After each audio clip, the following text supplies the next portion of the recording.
This is going to be a very fun market report. I feel like the comments are going to be very opinionated, but without further ado, we're going to get into what the previous month in real estate looked like for Orlando, starting with inventory, which simply means the available amount of homes for sale. That was up 5% this month compared to being down over 12% last year. If you've been watching these market reports for a while, you know I am a fan of inventory increasing. It's giving more options to buyers, and although I think it will soften prices somewhat, like it did when inventory reached around 6,500 last year, but I don't think it'll sway a long-term purchase buying decision. I think anybody in the market right now should have the outlook that they are staying in their home for an extended period of time. Extended meaning anywhere at minimum that 5 to 7 year mark. However, what is not the greatest statistic here, and probably the worst one if you ask me out of this report, is that new listings are still down 7.8% month over month and over 28% year over year, at 28.1% to be exact. That's like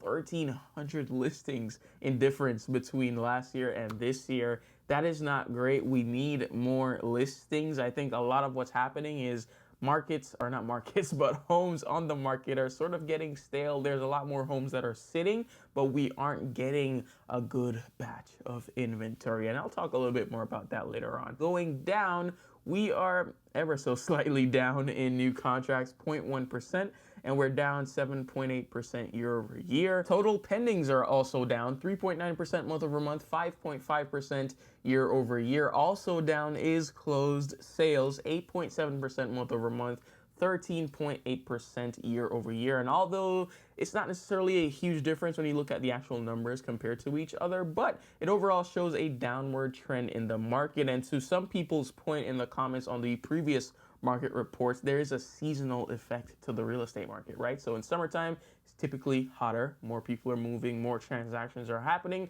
Now we are entering into Q3, Q4 of the year, where it's typically a slower time for real estate, getting closer to the holidays. People are back in school, even going around to some builders and some new construction communities. They've been talking about seeing somewhat of a slight slowdown, dependent on area, of course. This is the real juicy part, though. The average price is down 3.6% month over month, but we are slightly up on the average price, 0.8%. But even more importantly, we are down on the median price year over year, 0.2%, and we're down month over month a little bit over 1% as well, which is technically negligible, but this marks our first decrease of the entire year of the median price. So this is a very interesting shift. And going back to this graph that is pretty much a staple now of these videos, the 20-year market history graph of Orlando, bar 2020 to 2022, it's typical to see the price start to go down entering into Q3, Q4. And I'm not going to be naive and say that's only because of the seasonality.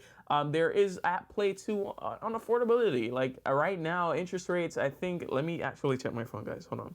Let's see. Mortgage News Daily is the best place to get it. So, Mortgage News Daily. Interest rates right now, yep, at 7. Hopefully you can see that.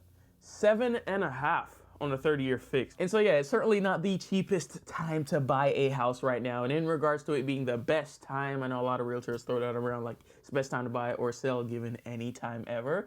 It's not the best time to buy either. However, there are opportunities in every single market, and that is what I would like people to take away from any of these videos, is that regardless of what the market is doing on a month-to-month basis, there's opportunities for you if you're willing to go after it. For example, in the same week that I've been in multiple offer situations is the same week I've been able to score clients a combined 30K plus between money off the price and seller concessions. That was not possible in 2021. You were thinking of bidding 30K over the asking price and possibly waiving the appraisal contingency, so you'd have to just eat that cost up front.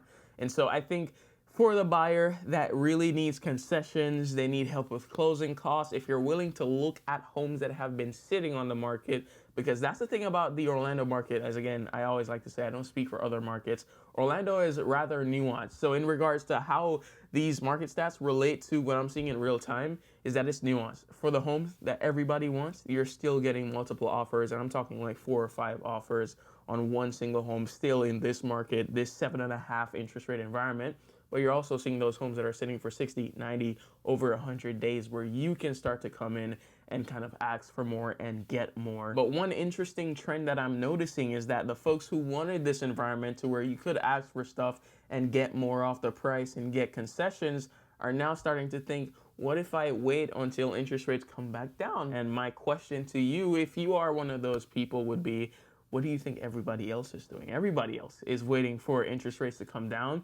And I think that is just going to catapult us right back into maybe not the same situation, but a very similar one, to where there's so much competition and it's just going to create the same chaos over and over again. And so to me, the best course of action for anybody participating in the real estate market right now, if you're on the buy side, of course, is to find an area that you love first off, and then find a home that you love or like that you can eventually turn into a home you love within the budget that is comfortable to you, and commit to keeping or staying in that property long term. I've already kind of described between that like 5 to 7 year mark. I think, especially if you want to say 10 years, it's proven itself over multiple decades that given enough time, you will get substantial gains from the real estate market just from simply holding your property. That is the beauty of real estate. And so long-term purchase, I think, is the way to go in this market. But going further down, we saved like 2 days on market, which is good. Things are moving slightly quicker. You're closing on average a day earlier, from 76 to 75 days.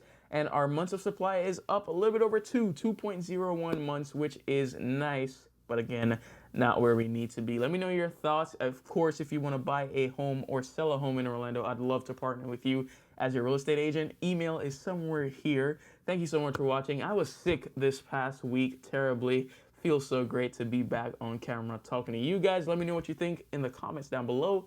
Love you. See you guys in the next one.